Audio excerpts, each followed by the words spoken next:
ধৈর্য ধরে শেখান। তিনি বলেন, তুমি বোকা নও ঈশান, তুমি শুধু আলাদা।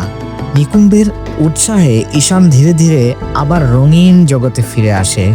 নতুন করে আঁকা শুরু করে, অক্ষর পড়ার কৌশল শেখে এবং নিজের ভয়কে জয় করতে শেখে। একদিন স্কুলে আর্ট প্রতিযোগিতা ঘোষণা করা হয়।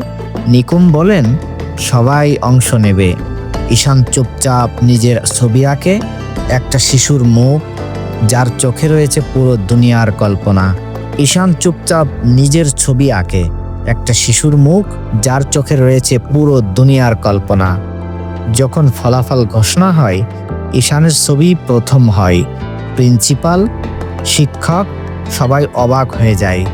নিকুম ঈশানের দিকে তাকিয়ে হাসেন, কারণ তিনি জানেন এই জয় শুধু একটি প্রতিযোগিতার নয়, বরং একটি জীবনের পুনর্জন্ম। ঈশানের বাবা মা স্কুলে আসে ফলাফল নিতে। বাবা যখন নিকুমকে ধন্যবাদ দেন, তার চোখে পানি। তিনি বুঝতে পারেন ছেলে কখনোই অযোগ্য ছিল না, বরং সমাজই তাকে ভুল বুঝেছিল। শেষ দৃশ্যে ছুটি শেষে সবাই চলে যাচ্ছে। ঈশান দৌড়ে গিয়ে নিকুমকে জড়িয়ে ধরে। দুজনেই কাঁদে, কিন্তু সেটা দুঃখের কান্না নয়, সেটা ভালোবাসা ও কৃতজ্ঞতার কান্না। নিকুম তাকে বলেন, চল উড়ে যা, তুই তো তারাদের একজন। সিনেমা শেষ হয় ঈশানের হাসি আর ক্যানভাসের রঙে। তারে জমিন পর আমাদের শেখায়, শিক্ষা মানে শুধু পড়াশোনা নয়, বরং মানুষকে বোঝা, মমতা দেওয়া। প্রতিটি শিশুর ভিতরে একটি পৃথিবী লুকিয়ে আছে। কেউ দ্রুত শেখে, কেউ ধীরে, কিন্তু সবাই পারে যদি কেউ বিশ্বাস করে।